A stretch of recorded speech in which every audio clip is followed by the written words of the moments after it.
3, 2. 54. Welcome back, y'all. My name is Tay with the Off the Menu Podcast. I'm your host today. I'm here with my brothers, my co-hosts, Moose. Hello. And P. I say that really fast, so I don't have the timing that Boo Boo has, where he goes with the drop. But on today's episode, we have a very special guest, Anthony Serena. Is that how you say your last name? Yes, sir. With First Look, entrepreneur, go-getter, big stepper. You guys need to go check out the shop, though, because honestly, I sold to you once before the shop was open. It was right after AllStar, and that's when our first interaction was the Travis Scott Phantoms. Really? And then boom, the shop opens, and my cousin, so I know him through Johnny, and Johnny was like, "Yeah, dude, my boy's opening up a shop. Like, you guys should go check it out." And boom, it was like we went to go sell to him right before Tokyo, and I was like, "Hey, man, we need to have you on the podcast."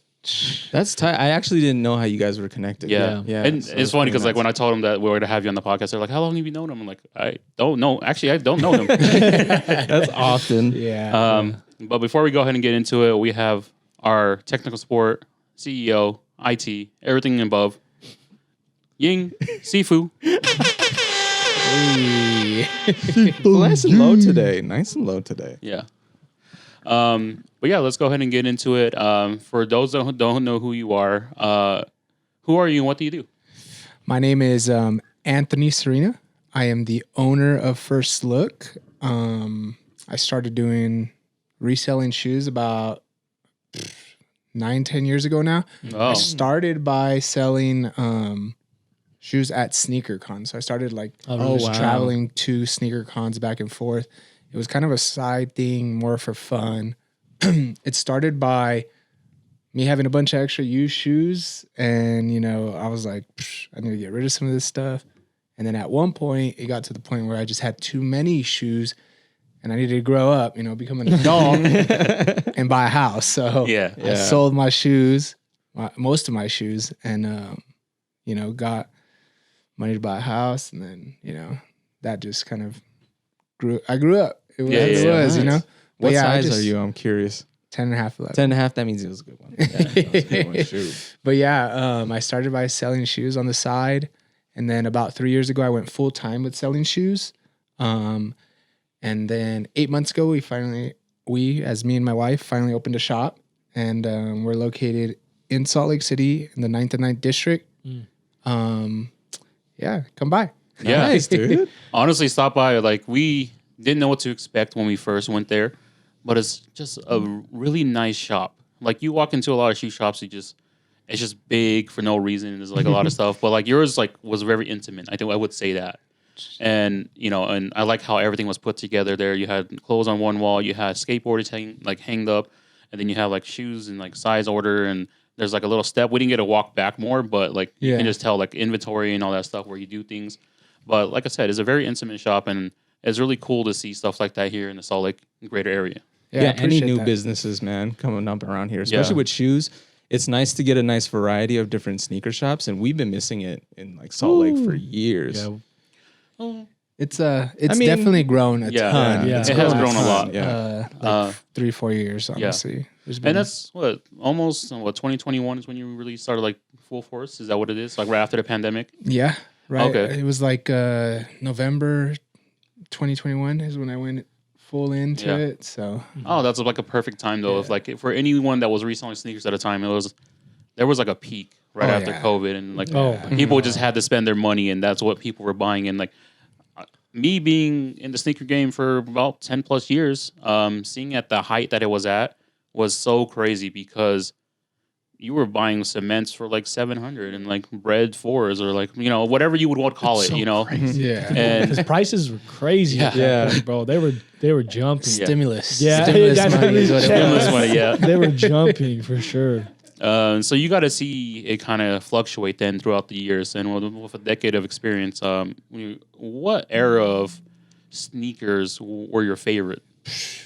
My personal favorite was the era where like I remember the day StockX like came out. Yeah. And my buddy called me. He's like, dude, you gotta look at this app. And I was like, what is it? He's like, everything that like we're into is on it. And I was like, wait a second. And he's like, yeah, it's called StockX. And I was like, what? No way. I was on the phone with him, downloaded the app. I was like, this is crazy, man.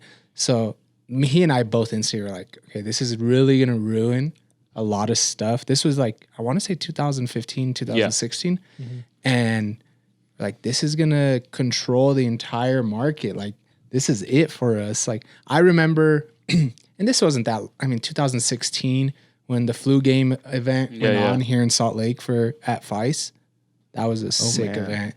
That era was like my favorite. I remember camping out, freezing my butt off outside of FICE, meeting new people. Every time it was somebody new. Yeah. There was the usuals, and I've been going to FICE since I moved here. I moved here from San Diego in 2015. And, but yeah, it was 2015 to like 16, end of 16. It was I think the best era of shoes. Like, it was before you got all the people that were like essentially trying to get rich quick. Mm-hmm. Because you did get a lot of those like later. COVID, definitely. Yeah. I know a ton of people that, have made a ton of money from 2020 to now. And they're just like, wait, they're in shambles right now because the market's in a bad spot for shoes. Mm-hmm. And they're just like, we're not making COVID money. Like, this isn't what we signed up for. But what the thing is that they also weren't there before. Yeah. So. Mm-hmm. So that you had a sense of where it was going and where it was once. Yeah. Truthfully, so SneakerCon came here to Salt Lake in 2022, right? Yeah. September 2022. At the time, I personally had like 600-700 pairs in inventory. Wow. And that SneakerCon was really, really good for me. And I told my wife, like, you know what? I personally feel like the sneaker market's not headed in the right direction. Like, typically we sell and we buy. We sell and we buy. And that's all we do. But I didn't think it was heading in the right direction. And after that event, I typically reinvest my money, right? Mm-hmm. And I didn't reinvest a dime. I paid off my cars and I just kept it low for a while. Like, and my inventory went from like 700 pairs, right around there, down to like 225 pairs. And then I think I was probably a bit early, but I kind of like figured where it was going from there. Mm-hmm. And I thought that the worst had yet to come December, but I think it's already turning around. I think we're back on the rise. Things are getting better quicker than what we thought. Mm-hmm. And I think the sneaker market should pick up here within the next, 6 months, hopefully. Yeah. We'll see. But yeah, it's crazy. It's like people don't. I talked to somebody this weekend. This guy, he was an owner of Swig, and he was like, just in disbelief about like what it costs, how much money's moving around. He goes, it's crazy what the sneaker market does. He goes, you got to keep up. It's a lot harder to keep up with the sneaker market than the stock market. It is. It's crazy. That is crazy. Yeah. That's funny. So I was like, yeah, it's a tough world. And there's definitely a lot of people in it and a lot of ruthless people. I ain't gonna lie to you. Yeah. The problem with this industry is it's very, very cutthroat, I think. It is. And nobody's looking out for your back. They just want to make their dollar. They want to make that extra $10, whatever it is. Exactly. Yeah. I think so the wife and I, we had a little thing during COVID as well. We did sneaker raffles here in Utah. We were called Secret Menu SLC. And we were just like, people buy slots and people are at home, right? It's like, buy your slots, $20 a slot. And we made so much money on mochas doing that. Like during that time, mochas were like $600-700. And we were buying top dollar too. We were buying $400 or $500 a pair here in Utah, and we're only making like $200. But when people were like, "Man, you guys are so rich," I'm like, "No, you guys got to understand that the business, like you said, is cutthroat. Everyone wants to make their money. We understood that, and we knew how much we would make on top. So it's like, okay, bring us your pairs. We'll pay you top dollar, whatever StockX buyout is." And people were selling it to us like fast. It's crazy. I remember those days. Yeah. That was pretty nuts. You guys were moving shoes like crazy, man. Yeah. Like we were running 3 or 4 raffles a day at one point. And it was like getting crazy for us. The crazy thing about that is that truthfully, how I got my start, it was sneaker raffles. However, Mine were on Twitter back in like 2015. How does that 16. Work? So I started. I don't want to say I was one of the first or like the first. You were early, but I was very early. Yeah. And I just started like I'd post shoes up and I'd be like 25. I'd take a bunch of $200 shoes and I'd be like 25 by 10, buy a slot, and you got a chance to win this shoe. Or if you win, you get $200 cash. Yeah. So 9 out of 10 times they'd take the cash and then I'd make my $50. And then it kind of just grew from there. And like, I started to get a really big reputation in the industry of like raffling. And I remember to this day, my biggest raffle was I raffled a Yeezy Red October. Whoa. It was a size 11.5. And at the time, I raffled it for a total of $6,000. Wow. Yeah, that would hurt. Because now it's like a surplus $20,000 shoe. Yeah. But in order to fill that raffle, like I had like different tiers. So like, hey, we'd run one raffle for $60 by 10 spots, and the winner gets a spot in the main raffle. Yeah. It was like tiers to it. Yeah.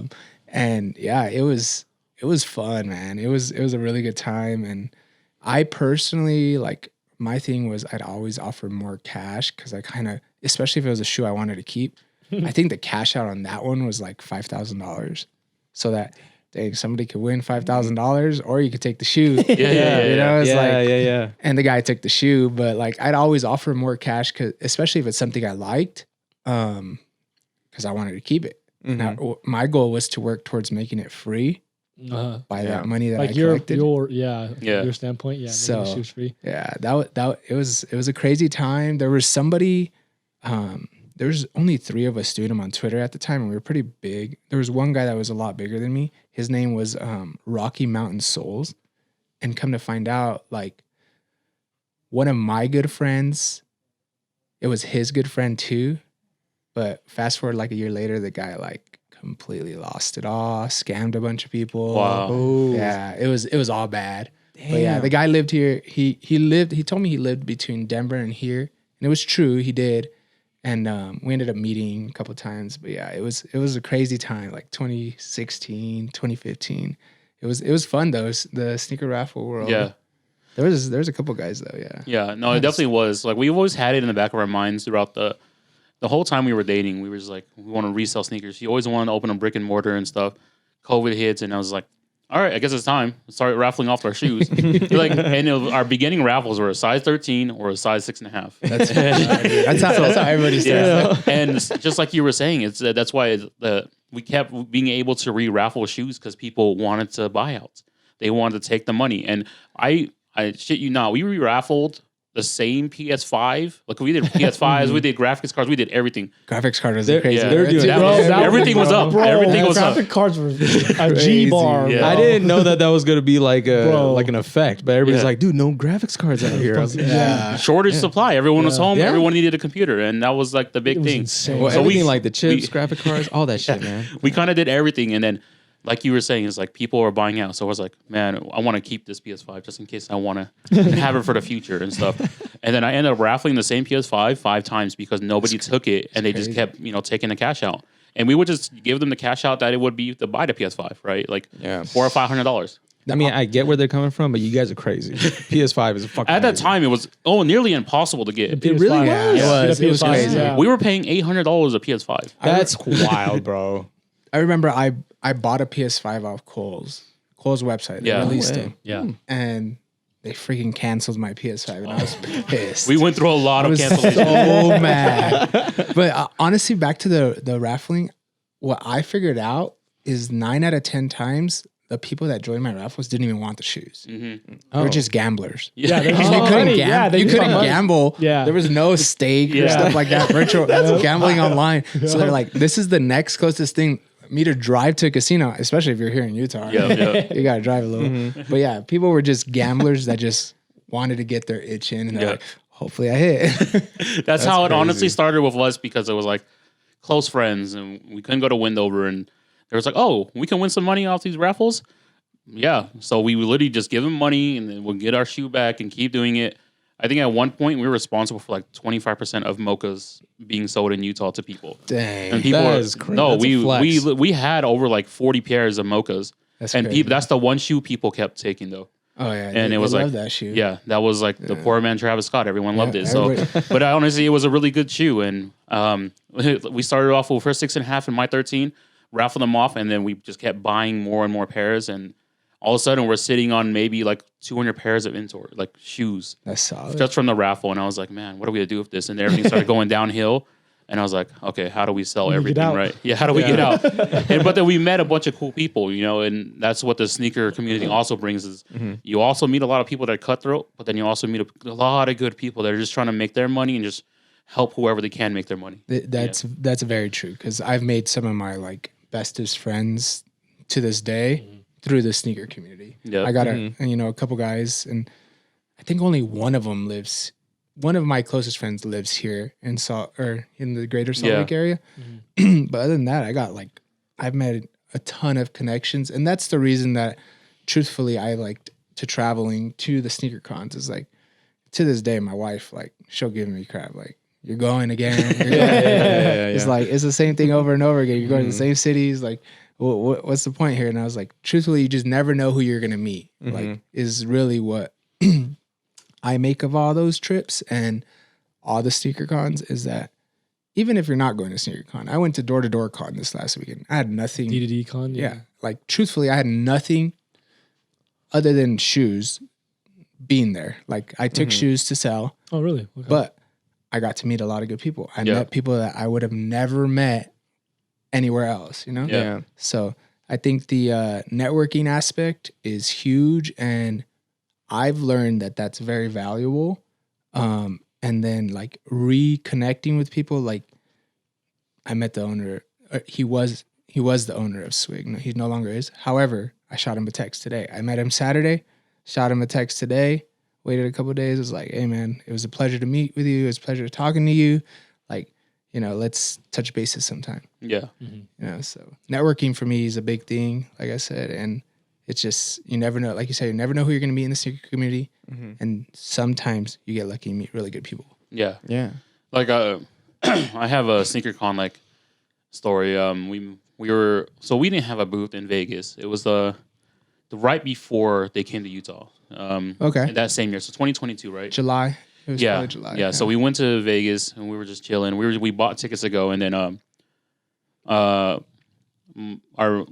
our friend's little brother, he resells sneakers there. He's young, 14, 15 years old. Oh, yeah. In Vegas, the heart of Vegas. And this kid is like making way more money than we could ever have made at that time when we were 14 and 15 years old. That's wild. Yeah, no, it's crazy. Like he bought himself a car. He was doing all this stuff. And At 14, 15? yeah. He's going Dude, crazy. He bought down himself there, his first car? He's Yeah, going but in crazy. Vegas, you can do stuff like that. There's a market for it. And Yeah, okay. we got to experience all the connections that he was making at 15 years old. And I was like, man, this is so crazy that you're moving like this. But we decided to bring some pairs. We put some pairs on their table, and we were buying up Yeezy foam runners and slides at the time. And it was like the perfect time. People really wanted them. We were raffling them off. Like, you can buy a Yeezy foam runner for the right price for some people for $80 at that time, and raffle for $20, 10 slots, and you get $200. Right? Yep. We were buying so many pairs, and people were just staring at us like, "Why are you guys buying all these pairs?" And these guys are in Vegas. These guys don't wear foam runners or slides. They wear like Air Force Ones or any big shoe. That's how Vegas does it, right? I was going to say, the slides are perfect for Vegas. No, the shit melts. Oh, shoot. true, it does. It Yeah. shit Shrink. sticks. Yeah. It Yeah. sticks and it It's that shrinks. hot, yeah. So I need it's to get too outside hot. more now. Damn. But we met. So we bought a lot from this table right behind us, and this guy named Eugene. I know his name specifically because I ran into him 3 times after that at 3 different events, and it was a crazy thing because we met him there at SneakerCon. We go to CompassCon that year, and I'm sitting down. It's a big crowd. There's so many people. Hey, man, you remember me? I'm like, ooh. I'm just staring at him like, Eugene. And he's like, yeah, man, what's up? Eugene. Yeah, he's from Chicago and all this stuff. He's like, you ever come to That's Chicago? tight. Let's hang out and stuff. And I was like, man, I really don't know this guy. But you meet people like that, and it's like, okay, cool. I want to come out and network because I wasn't really about it. I was like, I'm going to go make my money and get out. And so it was hard for me to make connections because I wouldn't say shy, but I was like, I knew the downside of meeting people, right? Yeah. And so that was the one thing that held me back from making connections. And after that, like interaction with just Eugene, I was like, shout out Eugene. Shout out Eugene because he kind of opened it up for me, and I was like, hey man, hey, I should just be open up to more people and see how it goes, because it's easy to shut people out, but it's harder to bring people into your life. So, shout out to Eugene for opening me up to like being around people and like going to these events and doing stuff. Yeah, no. Yeah. And for guys that are like go to these events, like how crazy is it over there? Because I've never been to a sneaker con either, honestly. Yeah. It really depends on where you're at. Mm-hmm. He's right. It does depend on where you're at. There's some cities that's like Seattle, they show out. Mm-hmm. Oh, really? Okay. Seattle shows out, but like you go to like personally, like my personal preference, San Antonio is coming up this weekend. It's not a good show. It's not as poppin'. It's not Seattle. Salt Lake showed out. There was an incident that's keeping them from coming back. Yeah, but hopefully they come through this year for Salt Lake, because Salt Lake killed it. Like everybody, awesome. I remember. So I was in New York the week before Salt Lake, and I was at a different sneaker show. It was called Gossol, and for it being New York, one, they lied. It wasn't New York. It was in New Jersey. So isn't that like a big no-no out there? Yeah. So it was in Jersey, and it wasn't. I was pissed. I traveled out there.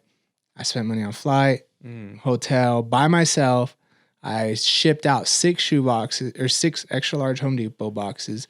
Oh my God. Sent them to the hotel. Like, that's risky business right there. Yeah. Shipping is fucking a bitch. And it's expensive. Yeah. So I get there. It's a 2-day event, and it was terrible. We sold like 12 shoes that week. Damn. And it was just bad. And I was upset.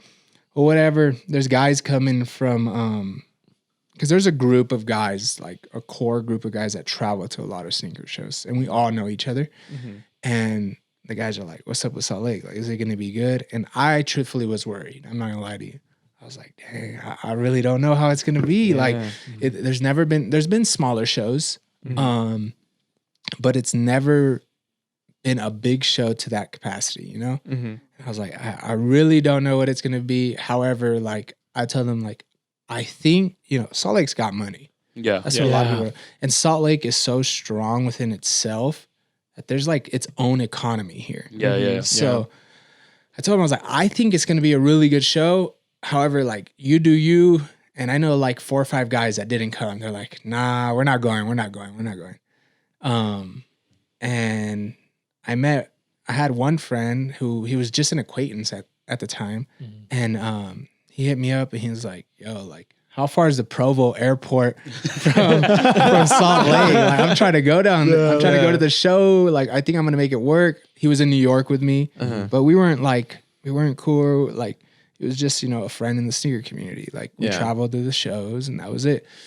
And I was like, to me, I was like, okay, like, if I can get him to come, maybe more people will come. So I was like, look, bro, it's kind of far. It really is. Yeah. But to save you money, if you come, I'll pick you up. I'll do the favor. I'll drive down there. I'll pick you up and bring you back. And he's like, really? And he's like, I was like, yes, bro. Like, I'll pick you up. It is what it is. Like, we'll make it work. Cool. So he came. I picked him up, took him to his hotel in downtown. It was nothing crazy. The show came along. The show was great. It was, I think, honestly, probably my best show of 2022. Wow, that's a lot to say because there were some big shows coming back out from COVID, right? There was. Dallas the year before was pretty big. That was probably the craziest show. But Salt Lake City was probably the best show. And like, it erupted. Like, people were like making jokes like, don't go to the next Salt Lake show. Like, we don't want anybody to come. Don't know. Like, we don't want nobody to find out about it.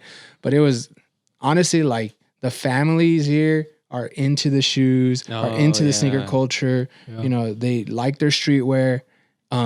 We went out there and me and my buddy put together a display. He's got a crazy sneaker collection. If you guys don't know him, Jared Teeter. Oh, yes. My size, Jared Teeter.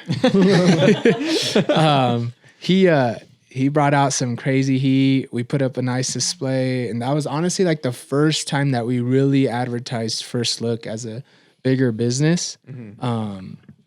and yeah, it kind of just from there it kind of took off. But Salt Lake really showed out for that one. Salt Lake was a good show. Shout out to Salt Lake. Like I wasn't here for the event, but my wife was, and she was like talking to me. She's like, "Man, this is crazy." Like I thought the Vegas one was crazy because I've never gone to a real sneaker event. Right? I think we used to go to Dunk Exchange. And that was a small one at the Hard Rock. Yeah. It was like okay, it was like a little one, and we would walk through it. And during that time, I think it was like right after I worked at Dallas. I worked at Dallas for a little bit before they got into the sneaker reselling. Okay. And then boom, he started buying shoes up and like knew that there was a market coming for it. And shout out to Jay, like he kind of I actually learned a lot about business from him. Oh yeah. And dude, I'd see him at this like every sneaker event. He was like, "I'm going. You want to go? You want to go?" I'm like, "Nah, man. Like that's not for me." We only went for just casual stuff, right? Yeah. And then after it was like, I think right when we started Secret Menu. It was like, all right, let's go to whatever the closest one is. And she's like, all right, Vegas is coming in like 2 weeks. I'm like, oh shit, that's coming up fast. And we went, like I said, we bought up foam runners, easy slides, and everything. And like I said, we were pretty much responsible at that time for a lot of the certain like items that people were wearing at that time. And even at one point, I think we were responsible for like almost 90% of Bape that was coming out. You guys were moving some cool shit, man. It was like Bape, Human Made, like different accessories. Like you guys would always be picking stuff up. Bape to this day is still hot here. Yeah. People love it. They love Bape. And that's the one thing in Utah is like when people from out of state, there's like, what goes on in Utah? There's nothing there. You have to really just come here and experience it yourself because we got money. People got money here and they needed to spend it, right? Families... True. Like you watch a family walk into a sneaker shop, they don't ask you how much a shoe is. They're just like 8% of the or like 80% of the time there's like, oh yeah, my kid wants it, they'll buy it. That's true. And that's where our market is where we may look like we're saturated, but we're really not. There's so much room for people wanting to buy stuff and grow together and make money, and that's why I kind of stepped away from the sneaker community because when we started doing the raffles, we were getting a lot of hate from a lot of sneakerheads, And it's like, oh, you guys just raffle, and I'm like, you guys, it's the same thing as you guys selling. We bought your sneaker. We bought it for your price. There's no reason to complain. Yeah. And that's the one thing. Is like if we buy something for like I remember the highest one we bought a mocha for $520. It's like, bro, we paid you way more than what we would usually buy. That's affordable for that's not even affordable for us, but we still did it because you're in the sneaker game. You're a good connection, and I want to keep working this out. And maybe one day we'll just drop prices and whatever, right? And that's where we were at. And that's the one like you said, Utah is there's a moving piece here. We just have to get on that moving piece and figure it out together. Yeah, no, and I think Utah's truthfully sometimes a step behind. Yes, but we're on that curve. I think. Yeah. I like we're the on butt. That curve. Yeah. That Utah's like making that shift to where like they're realizing like, hey, like this is the trend. Like we can kind of almost set the trends now. Yeah, and honestly, like, I agree. Believe it or not, I think Utah's gonna really pop out here soon. Like the next maybe year, 2 years. I think it's gonna something that I was talking about with another guest that we had is that I feel like Utah is finding its own identity in all this, especially with just like street culture. So I think we're going to be doing something different from like probably the rest of the country, which is super exciting. I grew up and born and raised in Utah, so it's kind of cool to kind of feel like something's popping off in the city finally, especially since people have been so hungry, but now people are making moves. It's true. It's true. I think, AllStar Game had a lot to do with it, I think. It was huge for us. That was so huge. Yeah, it really, really showed that, the city is capable of putting on big events like that. And then I think it was the year before that, UFC finally came here. Yep. Kamaru Usman fought. Usman got knocked out by Leon Edwards. Was that here? Yeah, the kick. That was here. Yeah. And it just.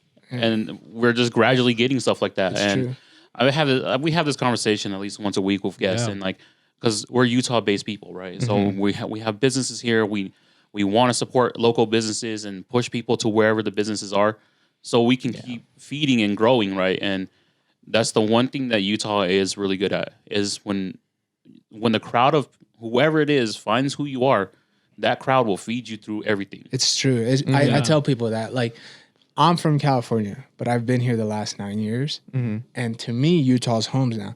And like I've always explained it to people, people in Utah will support people in Utah. Yeah. And that's just the way it's always been. Yeah. And that's, brands, people, everything grows within itself here in Utah. Yeah. We're the beehive state. It's kind of weird how it works out, but Yeah. people really do help each other out here. Yeah, and honestly, it kind of like you can kind of put it together like a metaphor is that we are kind of like bees here, and we're trapped inside the comb itself, right? We're trapped, right? The whole entire bowl is a honeycomb, and we're or like a nest, and we're just putting stuff together. LDS Church. That's the queen. That's the queen. Yes, that's the queen bee for sure. It's okay. Yesterday, we had a guest on, and she was like, she was telling this ghost story, and I was like, sounds like the story of Joseph Smith. Story of the Lost Notebook. Dude, But no, that's too funny. but that's the one thing we have that we can appreciate is that, you know, I tell the story a lot because 10 years ago, we went to SF. It was our first trip together. I sat down, we were eating in a restaurant, and the guy next to me was like, "Where are you from?"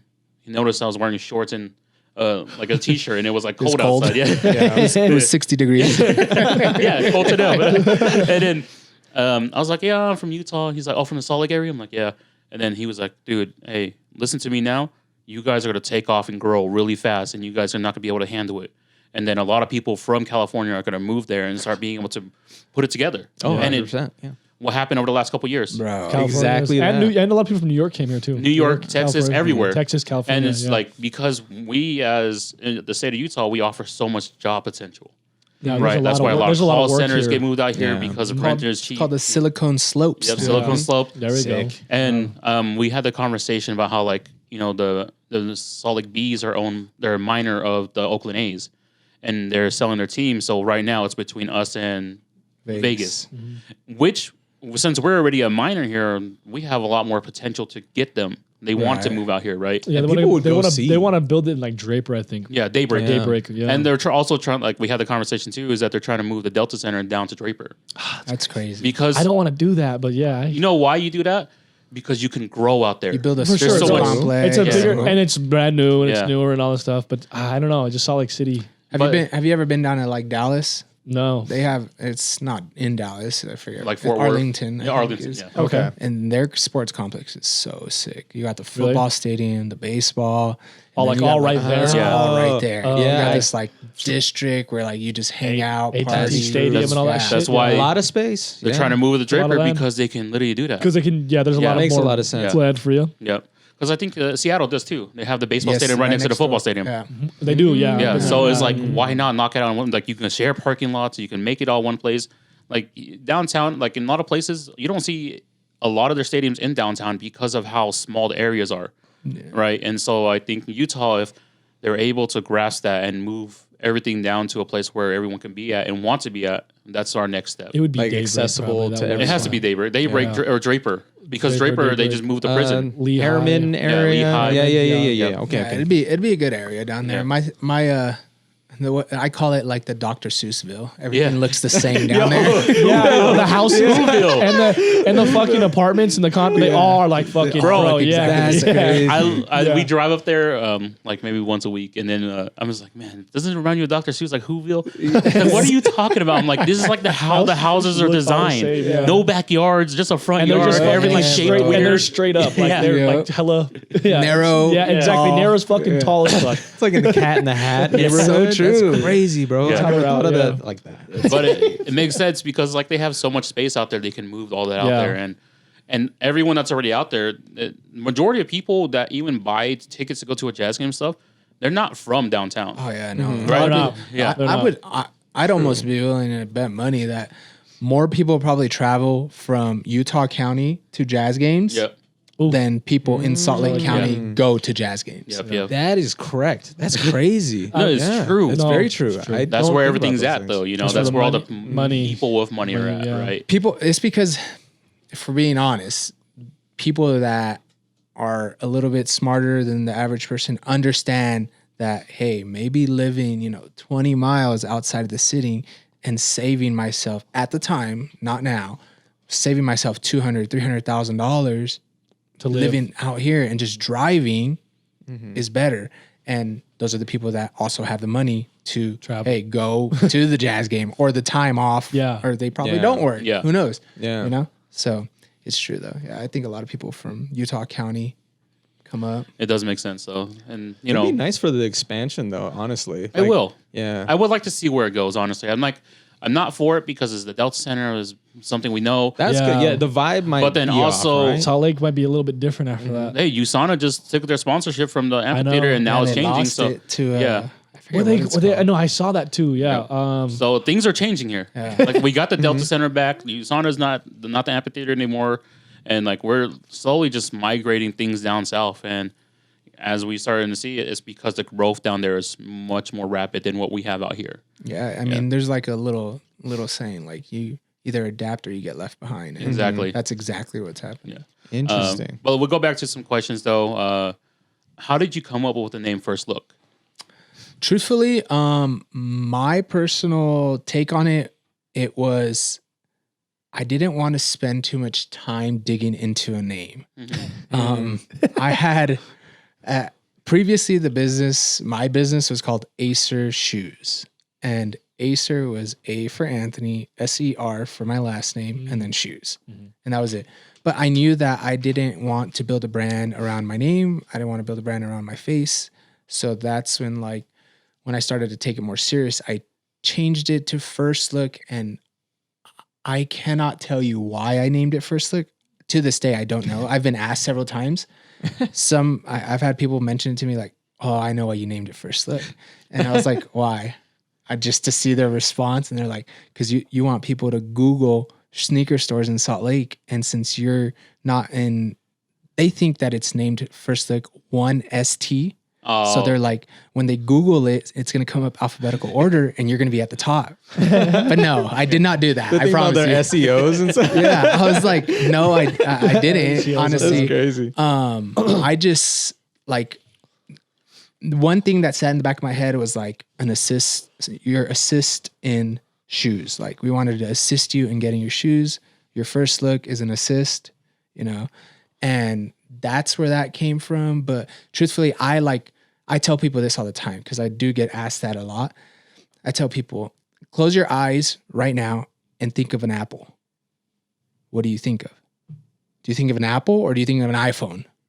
It doesn't matter. It doesn't matter. Like it's how you build your brand. Blew my mind. It's how you build your brand is what I tell people. Like it's truthfully Urban Necessities, the biggest one, top two biggest sneaker store.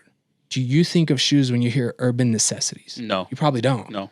Right? So that's where I came up with it. I was just like, First Look, we added sneakers and streetwear at the bottom, but truthfully, my plan is to get rid of that once we get multiple locations because we wanted to add that so that people kind of know, hey, it's a sneaker and streetwear store. But like, I don't know if you guys know this, but Cool Kicks at one point had sneakers, apparel, accessories under their logo, and then they got rid of it. Yep. It was kind of to build hey, this is what we are. Once people find out what you are, we want to get rid of it. That's my plan. But I didn't want to sit there. I think a lot of people sit there and contemplate, what the perfect name. Yeah. And that was something that I've always known since the get-go that I wasn't going to get hung up on, and I was just going to move forward. Like, all right, that's what it is. Let's go with it. Which is really smart, honestly, for the creative process. Yeah, it's easier to go into. Yeah. Oh, yeah. Yeah. We have a process here. It's the 20-20-20 rule. Whenever anyone asks me about brands or anything like that, because we run a clothing brand too as well, it's like, hey, 20-20-20 rule is like come up with 20 names, come up with 20 reasons why you like the name, and come up with a 20-year plan, right? And that we kind of get hung up on it. And I see a lot of people get hung up on it. Because for me, it's easy to come up with names. But for some people, it's not that easy, right? And I like that your story is like, nah, it just stuck. I went with it. I didn't really think too much about it. And I'm going to make it a household name. Yeah, because that's the end goal for it. And like the fact that you want to open more shops and just take out the sneakers and apparel at the end of it. Because we see everyone do it, right? Kind of a Mandela effect, right? It's like, didn't you guys have that before? It's like, we did, but we took it out and it's not noticeable anymore because now we're a household name and we've been able to migrate and change from it. It's like when it's established, like it's just boop, just take it right out. It's really smart. Once you grow, and I mean, I pay a lot of attention to branding, and I was watching something, I think it was today or yesterday, about how Red Bull brands their business.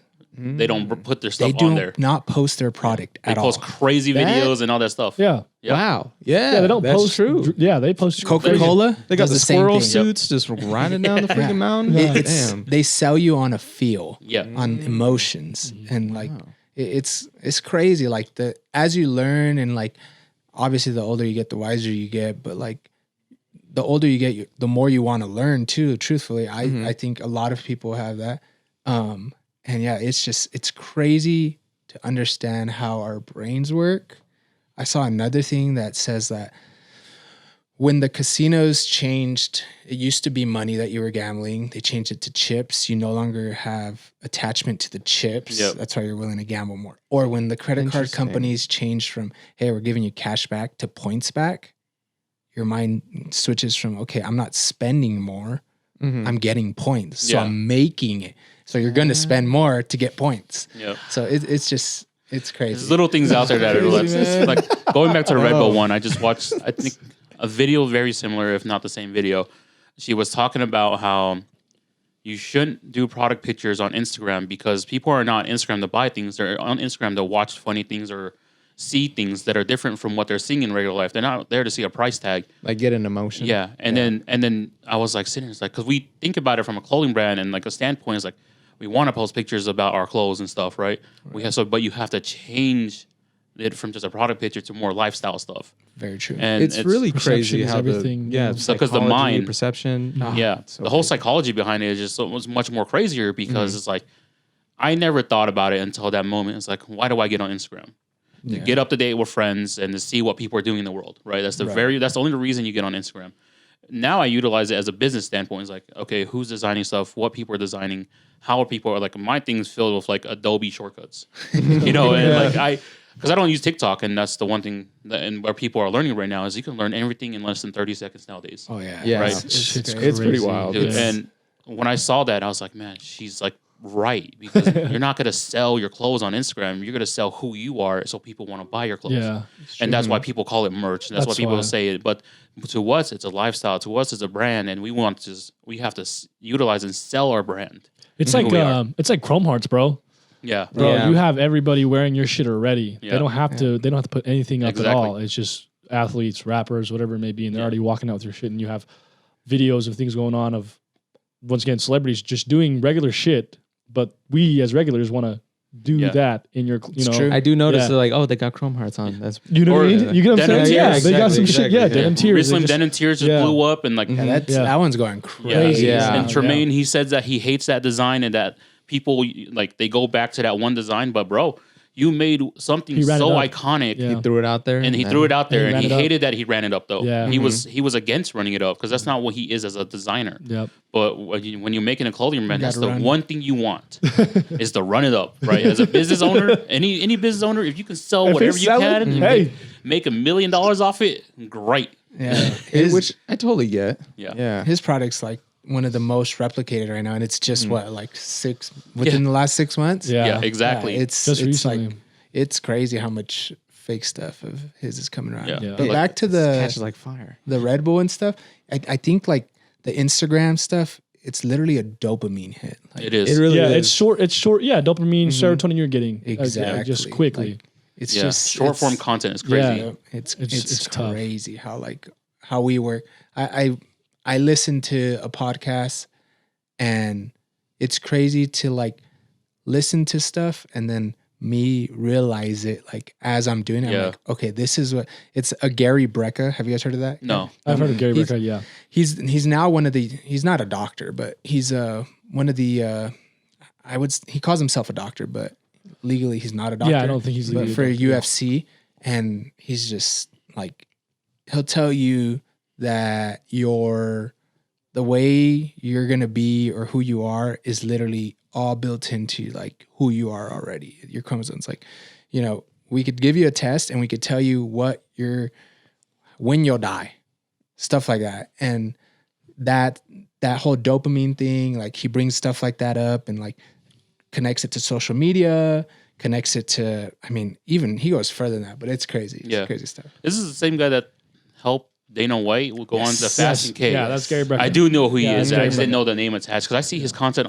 going all over right now because he's working with influencers now. Like all these big influencers going like, hey man, like fasting and they're talking about diets and like what vitamins to take. And so he's all over my feed too, like because I watched UFC highlights and stuff. And now he's connected through that because Dana White talked about the 87-hour fast. Yeah, that fast is crazy. I mean, I'm not gonna lie to you. It inspired me to do a fast. I'm on his. I take his vitamins as well. I take everything, the perfect aminos. I mean, I'm a skinny guy, but I got to a point where I was just like, I didn't feel like myself. Mm-hmm. You know, dad bod settled in and all that. Yeah. And I've lost like 27, 28 pounds now in the last like 5-6 months, just from like him kind of like personally inspiring me as a person to do better. Yeah. That's crazy. And with the fast too, sorry to cut you off. No, go ahead. But like with the fast too, how long did you do the 86 hours? No, I couldn't make it. No, I was like, I don't think I could do that. My very first one was, it was a 48-hour fast and I did it, I think I started so I started the Monday of the week of Thanksgiving and I ended Wednesday night. I did my 48 hours. However, I picked to do those days because my family wasn't in town. I had to stay here. My family traveled for the holiday and I had to stay home. So I was like, hey, there's no better time for me to do this than like not having somebody eating around me, not having somebody like, hey, let's go get coffee. Let's go do this. Let's go do that. And so I was like, cool. Like I could lock in for these 48 hours and get it done. So 24 hours, it's hard, but it's easy. Now, like I could go 24 hours and I'm like, cool. Like I'm fine. Like on a busy day, I'll do it. But once you hit those 36 hours, 24 to 36, it's the hardest time. Like you're like should I really even do this? Yeah. You know, anything sounds good right now. Right. So I was like, nah, like I got to stick it out, whatever. I get to I think it's 47. And I was like, cool. Like I'm going to start. I was still at the shop and I was like, I had just closed up and I was doing some stuff and I was like, you know what? Like, I'm gonna just leave, go get ready to eat. So I left, I bought some, there's a Mexican, like it's called vaso de elote. It's a corn in a cup is what it is with butter, stuff like that. So I bought that. I went and I bought canes and my family wasn't in town. So I went back to the shop to do some stuff and I ate it at the shop. I usually eat a 4-piece at Cane's, right? But I was like, you know what? Maybe my stomach shrunk a little like in these 48 hours. I dropped like almost 12 pounds. So I was like, it was a lot of weight. Yeah. And I was like, you know what? Like maybe my stomach shrunk. I'm going to buy a 3-piece. So I ate 2 pieces of chicken, half my fries, and I took like 2 bites out of my bread and I was full. Yeah. But at the end of it, like after I ate that, I felt like complete shit. It was bad. Like I called a buddy and I was like, hey dude, like when you did your fast and you first ate, like what did you eat again? And he had ate something healthy. I obviously didn't. I went and I ate Cane's and this Mexican. I'm gonna treat myself. Exactly. But bro, it was so bad that like I could feel the grease sitting in the bottom of my stomach. It was nasty. I instantly called my wife and I was like, dude, you're not gonna believe what just happened, but like I can feel how bad this food is for me. Yeah. And honestly, since then I think I've had Cane's once since then, and I've kind of changed how I eat and the way. I had another attempt at I was going for 72 hours, but I screwed up. So my family was back home, right? I think it was, so I had to have started, it was Tuesday. It was a Tuesday. The reason I remember is because Tuesday nights I play basketball. And I went to play basketball and I played terrible. And one of the guys like, bro, like, what's going on with you? And I was like, truthfully, bro, I was like, I think it's because I'm like literally, so it's strictly water. I was like, so I think it's because I'm just tired. So I screwed up. Your body, what it does is you go into ketosis and you start using your stored fats or your stored energy, to feed yourself. Excuse me. And I screwed up because I used that stored energy to play basketball. Oh. So the next day, I had to do something with my kids. I felt like crap. Oh, my son had to come to the shop with me And I told my wife, I was like, I don't know if I'm gonna be able to do this shit. Like, truthfully, like it's a lot, and I'm tired. Like I'm tired. I have no energy to do anything. I'm at hour 46 or 42 or 43, and I was like, I really don't know if I'm gonna be able to do it. Like I'm like drained. I have no energy, and I called it quits at 42 or 43 hours. He's like, I just need to eat something. Yeah. So I think I ate some. I love my egg whites, like hard boiled eggs. Yeah. And that's what I had some, and I was like, I gotta get going, like on my day.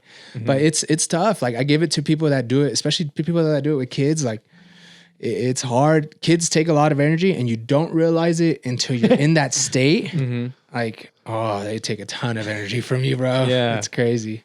So I work in a fucking office and I'm sitting all day. So you think that's like healthier since I'll have all the stored energy? I'm not using anything and I'll just be able to. It just depends on your body, really. Yeah. Like you guys know me, I'm just at home all day, and I tried going 24 hours, and I was like, bro, no, there's no way I can do this. Dude, but I do like 10 and I'm like, I'm gonna eat something crazy. I can go a good 17 hours. I could do it. Yeah. I don't think I've done a full 24 ever. Yeah. The first time I attempted 24 was too crazy for me. I was like sitting there laying down, and I have to cook her meals. Oh, that's tough. When you have to cook for someone else, it's like, I can just eat a little right now. I just take a bite, nobody will know. Shit. But it's crazy how like you do it, and then you're like you said, you can feel everything because, like, believe it or not, I was 370 pounds last year, and I lost 60 pounds. And Congrats to you, man. and it's crazy to think like how you can feel everything you put into your body. Like I remember when we were in Japan and we ate McDonald's, she's like, oh man, it's so oily. And I was like, you're right. Because I felt the hash browns go down and sit there. And I was like, there's no way this feels good. Like I know my body's hating it right now because I was dieting really heavy before Japan. And I was like, okay, I'm going to splurge a little. Eat whatever I can, right? Yeah. And when I was out there, it's like, I'm not eating anything. I'm so against putting different things in my body. I was like, I need some vegetables, I need some meat, and that's it. Yeah. And I was so used to it. It's crazy, like the stuff you put into your body. I mean, I give up beer. That's one thing that's like terrible for you. Yeah. And I don't know if my body reacts to it or what, but I can feel like beer sit at the bottom of my stomach, kind of like that. And it's just bloating. Yeah. Anytime if I drink alcohol, I try to stick to tequila because that's literally the best, healthiest option for you. Really? Natural. As long as it's natural tequila, not Casamigos, not 1942 Don Julio. Yeah, it has agave. to have agave. And then literally 100% tequila because you get like Casamigos has sugar in it. People don't realize that, and it has flavored stuff. So that's why it doesn't taste like tequila. That's why people drink so much of it. But yeah, I gave that up. Another thing to the fast is like I could feel like at hour 36 a hyper focus, which they say triggers right around there. Like you just become so locked into what you're doing. You're like, this is crazy. Yeah. And you guys make me excited. You try it. Hey man, do 24 hours. And then get to the point because you have to work it. You have to work into it. I'm not a jump all the way in kind of person. I am. And like, I was coming home from Japan. I was like, man, I feel like shit. Like I want to go to the gym. Best time to fast. Though, like on a long flight like that. Yeah. It's like truthfully, like you're like, I love to do it. And to this day, I still do it. So like I'll wake up today. So I just ate on the way here, but my previous meal before that was about this morning. I had 3 egg whites, and that was it. And then the previous, I didn't eat. So yeah, I don't eat a ton. I do like 2 meals a day. But my advice to you would be try waking up, eating like early. I don't know what time you wake up, maybe 7, 8, and then try going till 8 again. Eat at 8, and then the next day you wait to eat till 2. And then you don't eat again, and then you start your 24 hours. Because you're programming your body. Because I don't eat until like 1 o'clock usually in my day. So I don't eat till 2 p.m. either. Like I have like my coffee if I have like a granola bar or a banana in the morning, but it's never more than that. And then I have like lunch and then dinner. It's definitely adjusting your body to it because like I'm used to about 3 meals a day now, and that's the hardest thing for me was eating only once a day. And that's what you're so used to. Your body's like, okay, it's 7 o'clock. You're finally going to eat. And then you put everything in your body. And so when you go into fasting, it's like, hey, yo, it's 7 o'clock. I know you haven't ate all day. Get ready to eat. and you're like, no, I can't. But when you're breaking meals down throughout the day, like having 3 meals a day is like, you can skip multiple meals throughout the day, and your body's just used to it because it's like not waiting for that one meal. Yeah, and like your portions are crazy. Believe it or not, we're one of the only countries that like gives us massive portions. Yeah, 100%. You know? Huge, yeah. So if you shrink down that portion, like it makes a huge difference. It works for metabolism. Yeah, no, it definitely does. Another thing I cut out was carbs, and like I'm a big sugar head. Like I love my sour candy stuff. Yeah. I had to cut it out. So like, you know, and to me, it's like a discipline thing. Like, see what I'm meant to. That's where another part of the fast came from. Is like, am I mentally capable of doing this? Like, and yeah, it's crazy. It is. Like I tell everyone, I quit soda, and that was like my biggest thing. Like that sugar. That's a start, though. Yeah, that was the biggest thing. Yeah. It's like how much sodium and how much sugar is in there because they drink so much sugar. You drink so much of it, you think it's the sugar is bad, but it's how much sodium that makes you dehydrated that makes you want to keep more. drinking it. Yeah. Right. Yep. And so it tricks your mind. Like anytime they offer any drink with lemonade or water, it's water for me because lemonade is only going to make you more thirsty. Yep. And it's the same thing. Like, you know, just little by little, you make these little changes, and they kind of just start to like get better and better and better and better. Yeah, you can feel it too. It's definitely been a big change for me. Is that I'll have an occasional soda, but I know I can just stop though. And you know, it's like I don't need to drink it every day because my I do the mind's now special tricked. occasion. Yeah. Special occasion. It's like we went out to eat for dinner. Yeah. I'm like, okay, let's do it. You know, Yeah. and like I'll order a root beer and that's it. My favorite's on a hot day here. You know, Yeah. You just, I'll take a sip of a soda, and I'll be like, okay, that was good. And then I'll take one more sip, and I'm like, that's disgusting. It's hard for me to drink a whole soda now, actually. Yeah. After being away, you drink 2 sips, you know, try to get the fume down. Yeah. Go back to it, you're like, ooh. It just sits weird in your Sits- It yeah. just sits like it Well, wants to me reject. and Ronnie do this all the time. My cousin is we only need a sip. Yeah, That's it. We used to only like before I really got like addicted to soda. We would go to Sonic after eating like pho or something. Oh, Sonic is. And like we get a Done pineapple deal. Dr. Pepper. And we would get a small one. And we would Actually just sounds share. good. It's crazy. The whole pineapple chunks in there, like you get it through, is like now Dr. Pepper got 24 flavors. You know, just go to Sonic. Stupid. But you know, and I was like, man, and now I'm back to that. It's like I drink one sip and I'm okay. Like I don't need a whole soda anymore. I share of her, I share of whoever, and I don't need to indulge anymore.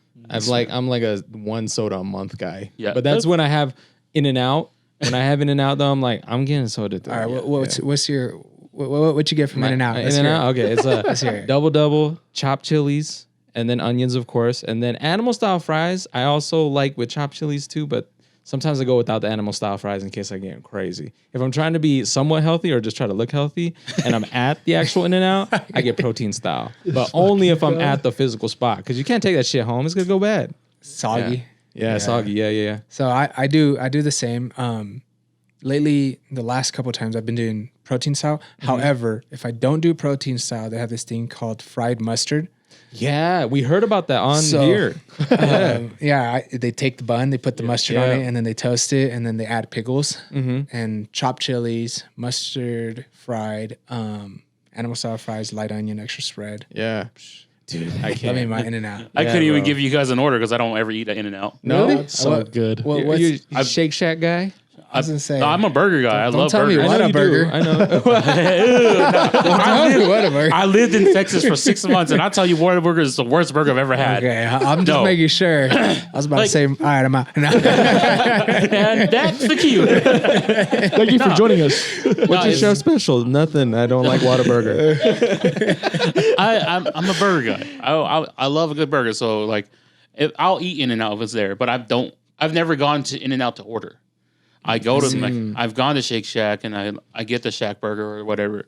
I go to Apollo Burger and get the Apollo Burger. I go for the specialty burger, what they're known for, Yeah, right? yeah. And you go to In-N-Out, they're not known for burger because they only have just the regular burger and you just add stuff to it. Right. I mean, it's Right. just a good burger, though, man. Like it's just- consistent. it's That's consistent. the biggest Yeah, thing. it is Consistent, consistent. Yeah. Yeah, but I'm not waiting Consistent 30 burger. minutes to have a consistent burger Like, when I can go. You get a consistent Yeah, burger. it's pretty fast. I'm gonna tell you It's pretty that fast. it's weird. You get into like this zone when you're in the drive-through and it's fucking packed, and you're just like going in and you're just chilling. You either listen to music, sometimes scrolling through TikTok. It's just like you time, man. You're not wrong. I have a lot of me time already. I don't. I love In-N-Out so much that we looked into having it catered for our wedding. Oh The my truck, right? God. Yeah, the truck. But they don't do it in Utah. Yeah. They only do it in the bigger cities. I know, like LA, they do California it. has one. For sure. Nevada has one now. Yeah, Utah still doesn't have one, but yeah, Soon enough. I it mean, will. It's been here But for there's a big market here for. been here for like 13 years. It's gotta happen soon. No, it's growing. Yeah. In-N-Out's growing here. But yeah. It's the number one favorite fast food in Utah. I didn't know that. Yeah, Is it Is it now? really? It is. Oh. It used I to be believe it. Sonic. That's what's crazy. Oh, Sonic yeah. used to be number one. It's probably because all the beverages, bro. Dude. Utah Your loves shakes- beverages. your shakes are good. They just love beverages, Yeah. bro. There's a bunch of swigs and shit. They just Hey, like I said, I had a pineapple bars, Dr. Pear every day after every meal. That was it. That's crazy. Yeah, I get it. but yeah, going back into like the sneaker stuff and everything. I know. We're gonna circle back. Yeah. I actually have a question. Speaking of, what was the process? Because you just opened your shop pretty recent, you'd say, right? Right. So what was kind of the process of opening a consignment store, and what was the things that you had to do and take care of, and So there is, I mean, the hardest part's finding what in your location. mind is the perfect location, right? So I had looked at 9th and 9th area where we're at now. I looked at it right before SneakerCon, actually. Okay. When SneakerCon, so that was 2022. It was summer of 22, and we had put in for a location there, and well, I'll backtrack and rewind, but no, you're good. long story short, we didn't get the location. Right. And in my mind, like, it's kind of like when you go, I like to say car shopping because you see one car and you're like, oh, like you fantasize yourself in it. So I saw this location and I was like, oh, that's this is the it. perfect shop. Like, I didn't want something too big. I wanted it to be like more intimate. I wanted it to be like, hey, we don't have 1,000 pairs of shoes like on the wall, different SKUs. We got, a okay selection, but we got what you want typically. So that was my goal. And that location really, really offered that to me, I felt like, and we didn't get it. So the guy told me like, it was connected to a plumbing shop. And the guy's like, hey, listen, if the guy doesn't call me by 5 o'clock today, it's yours. And I was like, cool. The dude called me at like 4:49. It's like, dude, the guy just called. Oh man. Dang it, bro. I was like, so I told my wife, I was like, whatever, like it's not meant to be. So, whatever, time goes by, 2023 rolls around, and I mean, just like anybody else, you set goals, right, for the year. And my goal in 2023, at the time, I was in every single sneaker shop except for one, selling shoes, consignment. right, Even right. shops that don't do consignment, I was in the Utah area, right? So I was like, my goal is to get each one to 100 pairs of shoes. That was my real goal by the end of the year. One of them already was there, and whatever. So fast forward a little bit to May. There was a comment that was made to me, and I was like, okay, like By one of the shops? it actually was. Yeah. Yeah. Okay. And I was like, okay, like this, whatever. So I was Right. kind of heated from it. Right. No. Yeah. And I went home. I'm sitting on the toilet The after best the times. gym, The best times right there. and I'm like, I get home and I'm heated about this, and I'm like, you know what? Let me just jump on and check. So I jumped on and I checked, and 34 minutes ago, this location got posted. And I was like, it's fresh. Like when stuff gets posted, it gets eaten up so fast, especially like retail space on 9th and 9th. yeah. 9th and 9th and 9th is the second most expensive spot in Salt Lake, price per square foot, Wow. other than City Creek. Yeah. I didn't know that. That's crazy. Like Fashion Place is technically cheaper to be in, price crazy. per square foot, than 9th and 9th. Yeah. So whatever, I called the lady and I said, hey, is this still available? And she goes, yeah, I literally just posted it. So there's like a lag from it to be posted. Right. And she's like, I literally just posted it. And I was like, cool. Like, can I come down right now? And she's like, no. She's like, but you'll be my first appointment. Like I could take an appointment today at 3, right? And I was like, perfect, because tomorrow I leave to California. Mm-hmm. And I was like, that works out great. So I went in at 3 and I was like, cool. Like I talked to the lady, I saw it, and it was a real estate office. And I was like, this space is funky, but I can make it work. Right. I told her, I was like, I can make it work. Like, do you need the deposit right now? Like, she's like, no. Like, I got 2 more people. It's a total of 3 people. I got 2 more people that need to come see it. And I was like, dang it, bro. Like, whatever. So I walk out, and as I'm walking out, there's a dude walking in with I don't know if it was his girlfriend or wife, but he's in his military suit. Oh. And I was like, oh, there goes that. Like, she's definitely giving it to them. Yeah. Right. So I walked across the street. I grabbed a drink at the restaurant across, which is Barbacoa. And I just kind of waited, and I was like, I think this will work if we get it. I just don't know. It was funky space. It was a real estate office. So how am I going to turn a real estate office into a shop is what my biggest thing was, like, and it's a lot of money. So whatever, like I get home and I was like, how'd it go? And I was like, I don't know. Like, I'm not going to keep my hopes up. We already know what happened last time. Like, like, let's just go about it. And she's like, but we're leaving tomorrow. Like, what's going to happen if you need to go or something? I was like, we'll figure that shit out. Like, it is what it is. Yeah. So that was May 16th. And May 17th, I'm driving to California. Right. And I get the call. And she goes, I just want to let you know that I'm giving you the shop. I was like, that is sick. I was like, hell yeah. And I turned to my wife and she goes, we got the shop. And I was like, yeah. I was like, actually. I was like, this is crazy. Like, never did I think, I realistically, once I saw the couple walk in, him in the uniform, I was like, she's going to go, like, I'm not going to say do the right thing, but essentially that's what I felt the right thing to do was give it to him. He's in uniform. Yeah. But who's to tell what their situation was, she had a lot of like prerequisites, like you can't tear down this wall, you can't do this, you can't do that. And I was like, no, I don't plan on tearing anything down. Like I need it to be as cost efficient as possible for me. Yeah. So, it was May 17th. The reason I remember it is because I was on my way to California to celebrate, or not celebrate, but it was my grandmother's birthday, which she passed in 2020. Right. So we were just going down there to spend time with family. And my grandma, she meant a lot to me. She was like a mom to me. Right. So like, to get it on her birthday was like, oh yeah, somebody's looking out for me. Yeah, that's awesome. So that's tough. That was like that was it was a cool feeling for sure. Yeah. And I got this tattoo right here, and in Spanish it says "Forever with you."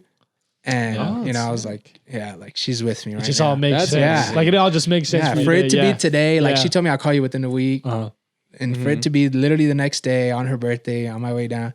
I was like, cool. So I signed all the paperwork on the freeway, bro. On the 15 freeway. Get out of here, dude. Driving down into Nevada. Just docu-signing? Yep. Docu-signing that shit? Yeah. I wired her the money right then and there while driving. I'll be in there shortly. So and I was like eager. I was eager to get back home. Like, for sure. We were in California for a week, and I was like, bro, like, better set up shop. It's time to lock in. Like, I told my wife, I was like, this is it. Like, we're locking in once we get back. Like, and so I get back and I'm like checking her there. I'm like, we still good? Like, excuse me.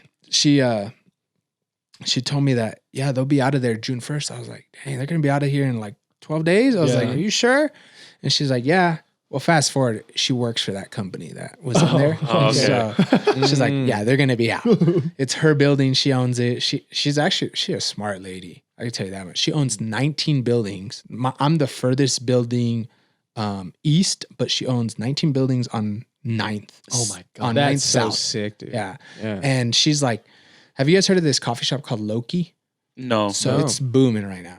It's just brand new, right? Yes. I've seen that on Instagram actually, and it's supposed to bring what's their like look? I'm trying to think of what it is, but it's a booming, and she owns that one too. Like it's just, she's smart about the way she plans stuff. She told me when I signed the lease, I'll never let another shoe shop go in on 9th as long as it's my building, right? She's like, it's not right for your business and it doesn't help me. So, but we got the keys June 1st, and I just got to work. Like I tore all the lighting out, tore down this. They had this like vinyl on the wall, and truthfully, I don't have, hundreds of $1,000s to play with, like some big companies do. And so I did most of the work myself, everything in there, like from the lighting that we set up to the racks on the walls to where our clothes hangs. Like it was literally all installed by me and with the help of my father-in-law. So we did everything. Yeah. And within, we got the keys June 1st, and got all our licensing and all that stuff done within like 3 weeks, which is fairly quick. Yeah. Wow. That's really hell, especially at post-COVID. Yeah. So the fire marshal came through, did his inspection, was like, cool, you're good to go. I kind of knew like what they look for. So I just made sure to pay attention to those areas. And by June 18th, we were open. Boom. But the store looked empty. Like I wasn't happy with it, but it was enough to open the doors and hey, let's start bringing money in somehow. Yeah. So June 18th, it was 18 days from the time I got the keys to the day we opened. 2 weeks, dude. Yeah. And then what's Father's Day falls, I think, a week after that, June 25th. Something like that, yeah. And that was our first attempt breaking. Oh, no way. Oh, really? Somebody just found out and they're like, yeah, we're going. It was like a week or two later. That's shitty, man. Yeah, it sucked, but it's crazy. Yeah, like people don't care. Yeah. We took some, we fixed some stuff. So it doesn't happen. But it was everything was good though, right? Yeah, they didn't get anything. Or? Yeah, it was dumb, bro. Like, truthfully, like if I don't understand how they didn't succeed at what they were doing. Oh, really? Yeah, because how it was. Yeah. I was like, okay, like we got to fix this now. Yeah. So That's we got it all. Unfortunate. Yeah, it's crazy, the people out there. But yeah, bunch of kids too, because there's nothing like skate park is right there too. You know what? We actually, so like, my neighbor, his name's Joe the jeweler. And he's been there. His dad had the business there, and then he bought the business from his dad, and they've been there for like 38 years. Wow. And he told me, he said, if there's going to be a break-in, it's going to be on a holiday weekend. And I was like, damn. Father's Day weekend. I was like, okay. So I didn't think of Father's Day. Right. Fair enough. I'm not going to think of that either. I'm not going to think of that either for a holiday. Yeah. Whatever, like Father's Day weekend, whatever that happened. And I was like, dang. 4th of July is coming up. I was like, oh no. You know what? I was like, all right, I'm sleeping at the shop. I'm sleeping here. Yeah. So 4th of July landed on a Tuesday this year. Right. So I stayed there from Sunday to Monday. Right. And then, because I was like, some people have Monday off. Right. Some people might have Tuesday off. I didn't know how the holiday was going to work. Whatever. Nothing happened. I stayed the night. Good. We were cool. Opened up on Monday. We ran our normal operations, whatever, closed the doors. And I went home at 8:00. And I had told my wife that I was going to go back and stay the night at the shop. However, I had a conversation with one of my really good friends. His name is Cortez. And he's the guy that I actually picked up from Provo. Oh, okay. Nice. So he's like, dude, are you what are you going to do if somebody breaks in? Like realistically, what are you going to do? Are you going to kill somebody over the shoes? And I was like, you kind of got a point, dude. He's like, I don't, are you going to lose your life over the shoes? Like, he's like, that's what insurance is there for, bro. Like literally. And I was like, yeah, you're kind of right. So I went home, whatever, Monday night, and I have a shop phone. And the shop phone's like got everything on it, the security system and all that stuff. And I leave the shop phone on our kitchen counter and I head to the gym. And I'm at the gym and I get back home, I think it's like 11:30. And I had already told, my brother was living with me and working with me. So anytime I'd go to the shop, he'd usually go with me. I'd already told my brother, I was like, we're not going to go back. And he's like, all right, I'm like, whatever. So I get home and I got like a couple notifications on my camera and I'm like, I typically don't pay no mind to it because especially that early in the night, it was 11 o'clock. And the notifications typically trigger if somebody stands within the front or back of the building or on the side for longer than 5 seconds. If it detects thermal for longer than 5 seconds, right? Okay. And I was like, I don't know, there's somebody in this picture. Let's just watch it. And sure thing, you said kids, skate park, right? Mm-hmm. So sure thing, like you could see these kids like looking in the front window. Yep. And I was like, okay. And then our building has like a big L window. Okay. So you could see from the inside camera like that they walk around the building, and then the outside, one of the outside cameras picks them up and they come around the back, and the kids are talking underneath the camera, and they're like, you could just hear him saying gibberish. And then he goes, oh, there's a camera. And then he's at the back door, and our cameras have a setting where they whistle at you. And then the dude's like grabs his leg and is like about to kick in the door. Uh-huh. And then the camera whistles at him and he goes, it works. And they turn around and run. No. Yeah. So that was 4th of July. another almost attempt to break in. Yeah.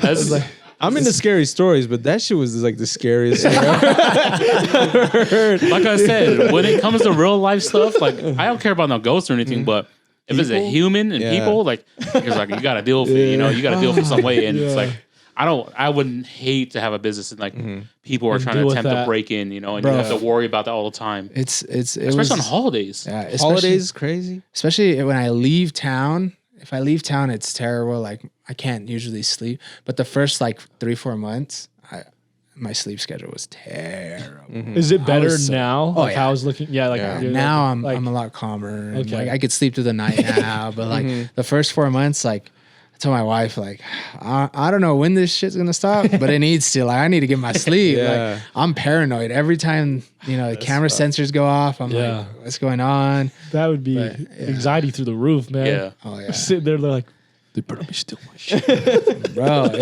It's nerve wracking. Like I've had, and it wasn't even my car that was stolen, but like there was a car that's stolen. My brother that I grew up with, his car got stolen, and it hurt me. I was like, it wasn't at the shop. I'm just saying in general. Like somebody takes your stuff. Yeah, it's like you feel violated. Yeah, there's nothing you can do about it, bro. It's terrible. Yeah. So it's a journey, huh? For sure. You go through a lot. Like there's the highs and lows, and that was probably the lows of it is people breaking into your stuff and like coming and taking your shit. And some said it has to be kids because we were kids once, and we know that if we were in that position, we probably would have did it too. Or like most of us, you know. Yeah. And bad shit. I would never think to break into a business or anything. For sure. I stole from Zoomies and stuff. I did like little things Target, like some shit like that. Yeah, I stole Yu-Gi-Oh cards, but I would never think to break into a business. Yeah, especially now, locally owned businesses too. It's always heartbreaking for us to see that, whether it's happening when it was all those places actually still to this day getting raided. In like bigger cities, and then here, sad. It just really breaks my heart. I mean, it just. Like you said, you feel violated and it sucks, bro. Like people don't understand too, like the extent that, you have, if they break my window, let's say they break my window, right? Like you don't know what my financial standpoint is to fix that window right now too. Like I might be in a pinch right now, but you just made it 10 times worse just because you didn't even steal anything. That happened a lot to my buddy down in downtown. The guys at Top Shelf, they would throw a brick through the window for no reason. They had to put those rails up, dude. Yeah. So, even so, they still threw stuff at that window. Like the damage is why, dude. And that's like part of the craziest street to do it is like drunk people and like. There was a couple bars and club, but even then, bro, I'm just like, Jesus Christ. No, humans are just like that, and you never know what's gonna happen. As a business owner, as another fellow human, you don't know what people are thinking ever. Oh, bro, like that goes literally what you're saying right now goes through my mind. Like, believe it or not, like a lot of times, like road rage. I don't know what the other person's thinking, so I really want to tell you off right now. But guess what? I'm just gonna keep myself cool because I'm not sure if you're having a bad day, and guess what? That's just really gonna piss you off. I was sitting in the car, passenger with my buddy, and like I said, I'm into cars. We're into driving fast. Dudes, I'm like, okay, we're hitting 100. Okay, 120. All right, bro. Like, And in my head, I'm like, okay, like, are you capable of this? Like, I got kids to go home to. Like, hey, bro, like, hey, you should slow down now. He turns around like, you used to not be scared, bro. Like, I got more to think about. Like, I don't know if you're mentally prepared for this. Like, I don't know. I had this one guy, my sister. It was like the day before my sister's wedding. Last September, and it was the funniest story. My cousin brings this guy over. He's drunk. And he's a big white guy. He's like 6'4". He's talking about this truck in the front yard. I'm like, yeah, it's cool, man, whatever. I don't know him. He's like, you want to check out my truck, bro? I'm like, nah, not really. Like, I'm not into cars. I'm like, no, man, let's go check out my truck. Like, why you want to take me to your truck, bro? And dude, he's like, I'm like, all right, dude. He's over here trying to beat up my uncles because they're fighting and stuff. Like, like Asian families, it's like they haven't seen each other in forever. Or like any families really. And my uncles are catching up, and they start getting more drunk, and they start trying to fight each other. And there's this big white guy that's trying to break up fights. I'm like, bro, you don't know him. Just leave him alone. Come over here. And my cousin's passed out, so he's not saying anything to this guy. So I'm having to deal with it. And we go out and look at his truck, trying to calm him down, whatever. It's like, oh, yeah, truck's cool, man. Yeah, I'm going to go back inside. You want to drive it? I'm like, nah, I'm good. Like, let me inside. I'm going to go inside the house. And then he's like, no, man, he turns it on. It's like loud as fuck. It's a diesel. And he's like, loud, is revving it. It's like midnight. I'm like, all right, dude, what is going on, dude? You need to go home. All right, let's get in the car. We get in the car. We get into the street right here, 30, whatever. I'm like, bro, what are you doing, dude? You're going to wake up my neighbors? And he took off. And then he's like drunk. He's like this. I'm like, no, man. Please do not do this. And I was like, hey, man, my wife texted me. She's like, where are you? I'm like, and then he's like, oh, yeah, you need to go home? You want to drive? Pulls into the neighborhood, puts me in the driver's seat. I'm like, you know what? Maybe I am better off just driving. Right? And then I'm driving back. He goes, why aren't you gassing it? I'm like, this sounds like a nightmare. Yeah, dude, I was freaking out. I didn't know what to do. And so after that moment, I was like, man, I don't know I can never. She gets mad at me when I have road rage. But I don't do anything about it. I'm not going to honk at anyone because I watch too many videos where people get out the cars and shoot people and have to think about stuff like that. And now I have a fear. I have a rational fear of road rage, people coming out of the car if I honk at them. Utah's bad. Yeah. Really bad. I've had to get used to it. Sometimes I'm just like, what are you doing, man? And just like go on about my day. Yeah. But yeah, people get wild. I'm a bystander casually walking downtown because I work down there. And there's guys that are constantly honking. Or like, you should look where you're going. I'm like, bro, it's my right of way. You should wait. Yeah. I have bad road rage, but I don't do anything about it anymore. I'm just like, all right. And people don't believe it. And then they get in the car with me. They're like, oh, damn, you can't believe you get cut off like that. I can't believe people like brake check you. I'm like, well, dude, I don't know what's going on. Don't egg me on, bro. Yeah. Relax. But we're getting to the end of it. I have just maybe like a couple more questions that we'll get into your chef special. But, throughout your years of collecting shoes, has there been a shoe that is your grail? My grail. That you've obtained? So in the early stages, it was honestly just a Chicago Jordan 1, the 2015 pair. Yeah. Okay. Not the lost and found. And I obtained it. It was nice. But then there was this pair, and a lot of people don't even know this pair exists. It's called a Gym Red Euro. Yeah. It's a Euro exclusive Jordan 1. And I just really liked it because at the time, Jordan really didn't. This was 2016, 17, maybe 18 actually. Jordan didn't, other than the shattered backboard 1, Jordan didn't really pay attention to a ton of like quality, like, hey, let's put the best. But this shoe got released exclusively in Europe, and it had like a really nice soft leather with like some, it almost felt like, what's those Royal One reimagined, the new ones? It's like a soft, nubuck. Like nubuck, yeah. Yeah. And it was a mix of that, and it had off-white. So it's a red and white pair. And it was nothing crazy, but I was like, I need to have that shoe. It did something to you? Yeah. And I was like, I need to get that shoe, man. It was the Gym Red. It probably was you were like looking at it, like, man, that's a different red. It's not the bread red. It's not like, whatever. No, I was going to ask what kind of red. Yeah. It's a gym. No, specifically, like it's literally called Gym Red. Yeah. It's a nice shoe. And to me, that shoe is like, okay, it didn't come out in the United States. Not everybody's going to have it here. And to this day, like people are like, what are those? It's like, We don't know. It's a gym. If you tell people it's a gym red, yeah, that's it right there. Yeah. I know what. Let me see. See? I'll post it for you guys too. I know which one. Okay.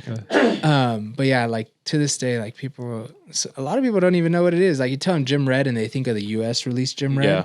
But this was the OG gym red. Like I was like, that's the shoe I need.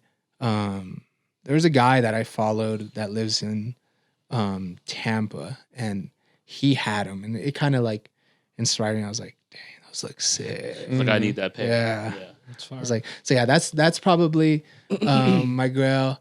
My favorite, I would say Travis right now to this day is the olive. I wore him in my wedding. I love the olive. It's like, I think one of the best colorways released. It is the best colorway, in my opinion too. Yeah. And then like ultimate grail, like something that's maybe unobtainable would probably be, I'm not like a Red October guy, truthfully. Shit, I'd love a 1985 like OG Chicago. Just put it in glass just to case. have. Yeah. Which would be dope. That's a lot of money to sit on, you know. But I'm just like an OG guy. Like I'm not big on lows. Like the new wave Jordan 1 lows. Like, I don't like them. I like that Travis olive low. Other than that, I'm not like too big on it. But yeah, I like to kind of be, I would say in my way, different. Yeah. Yeah. I like the acronym Prestos, the entire collection. Yeah. I love that shoe. That's Like, those are nice. That was an era too. When people had those. There was an era for The me. tech era. I got into the sneakers kind of late. It was like 2013 when I started paying attention because I was a b-boy, so whatever b-boys were wearing, I was wearing for a long time. Yeah. And then when I started to get into sneakers, acronyms were like the ones where I was like, oh my god, those are sick. Yeah.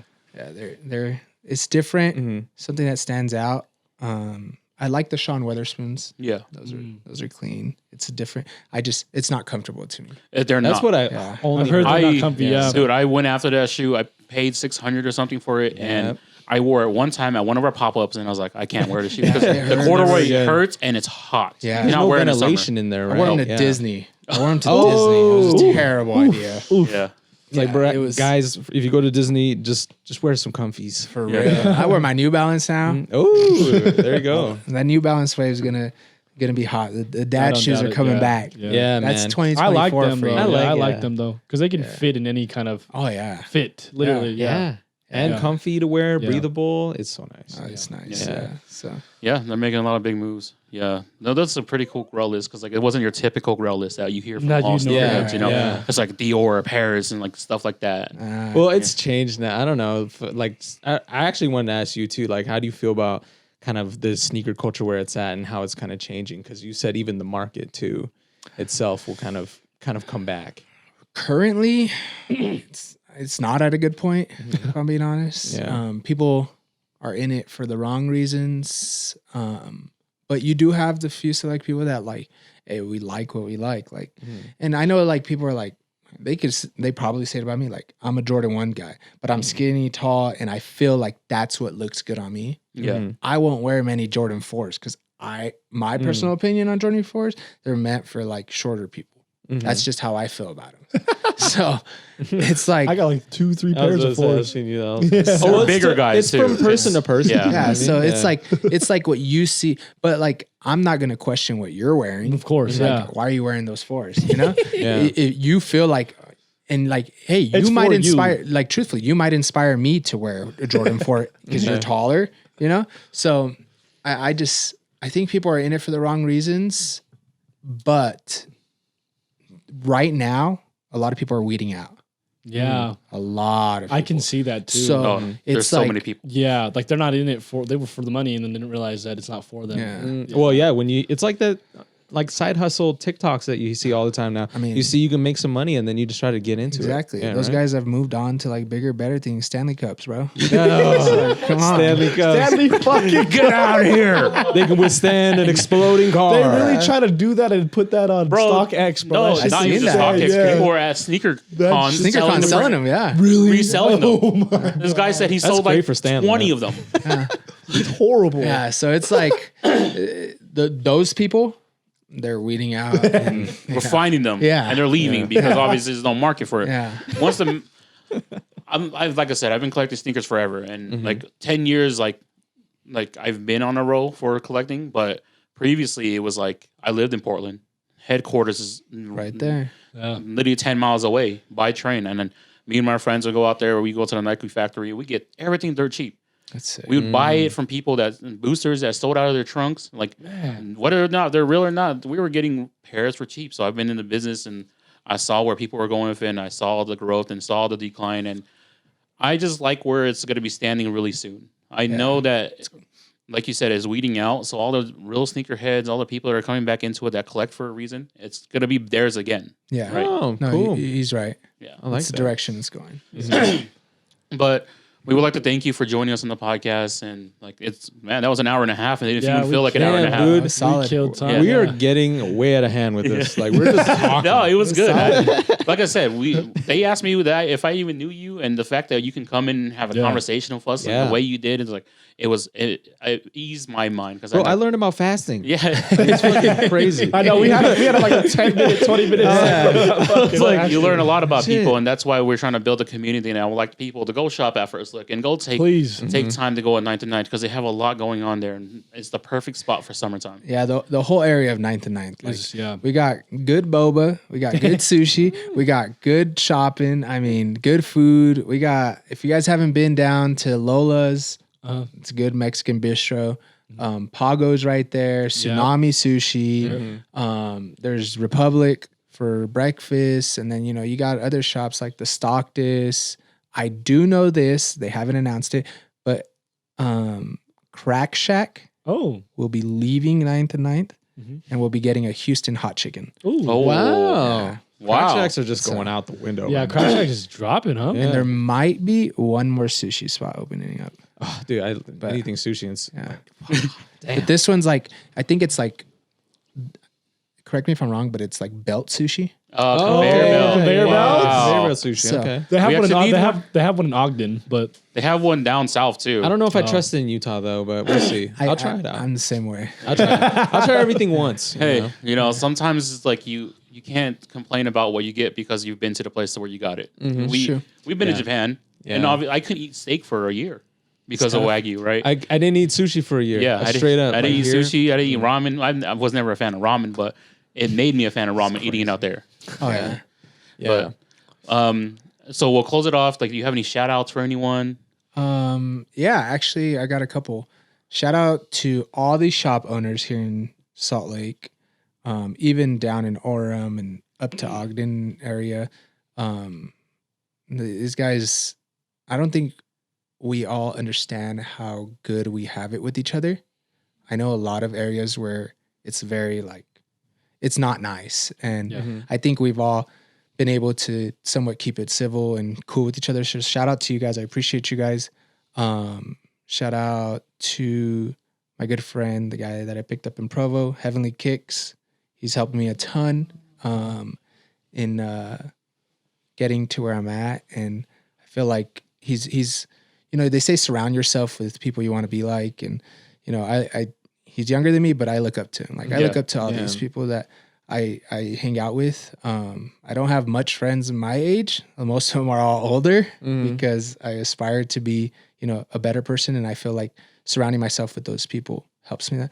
And then to my buddy Jared Teeter as well, appreciate him. Yeah, shout out to y'all, and keep making the sneaker community go around because without each other, we can't grow. Right. And that's the one thing that I've learned from the sneaker community and meeting all these nice people from back in the day. From the size 12 to 13, we were very close. Back in the day, we were very close. I knew Henry. I know Jared Teeter. I know was Garrett from down south. Like all these guys, dude, they help me build my collection and then also take things off me too. And when you get to meet people like that, it shows that the community can grow and be strong together. You know. Yeah. And so we'll close it off to this. We talked about the chef special before shooting. Just free game to anyone that's watching. Any advice that you would like to give? Yeah, so I got this saying that I personally go by, and it's kind of always helped me figure things out. But it goes back to, if you take a pile of shit and you stack it up, it just smells like shit. But if you spread it out, it grows grass. And I've always looked at it from that perspective. And like to this day, I still do business with, any shop owners in Utah. And people tell me like, why would you do that? You're just tarnishing your business. Well, guess what? I look at it from a different perspective. It's helped me get to my point where I'm at. And I think it'll help me to continue to grow. So I just, I play by that rule, and it's a little saying, it's nothing crazy, but I just, I keep it at heart, and, everything I do, I just keep going with it. So, and, to the young resellers, do it out of passion, not for the money. Yeah. I started out of passion. I'm not going to lie to you guys. I had a passion for shoes, and it was used shoes I sold. And then at the time, I was just like, I went full-time in shoes. It was a hobby, and I went full-time in shoes, not for the money. The reason I did it was to get more time with my kids, because I had a job. I had a really good job. I was a ground service equipment mechanic at FedEx, and it was nothing to do with the money for me. It was literally to get more time at home with my kids, because my hours at work were just crazy. Yeah. So that's where my aspiration to do what I'm doing now. But hopefully here soon we can get more locations going and grow within this greater Salt Lake area. Yes, sir. We're ready for it. Yeah. We're ready for it. And man, it kind of touched me at the end, like when you're talking about how you do have more time for your kids, because as an entrepreneur, all you have is the time that you can give to anyone else around you, and family, friends, whoever you can. True. Right. So it was very beautiful that you would actually bring that part up and turn your passion to a different passion. Right. Right. But we'd like to thank you once again for joining us here at the Off the Menu Podcast, episode 54. 54, man. It's so crazy. Hey, maybe we'll come back like... You gotta let us shoot at the shop. Let's do You it. gotta let us go. Let's do it. We're trying to be a podcast on wheels, Hey, Yeah. let's do it. Yeah. I mean, maybe we can get Heavenly. Oh yeah.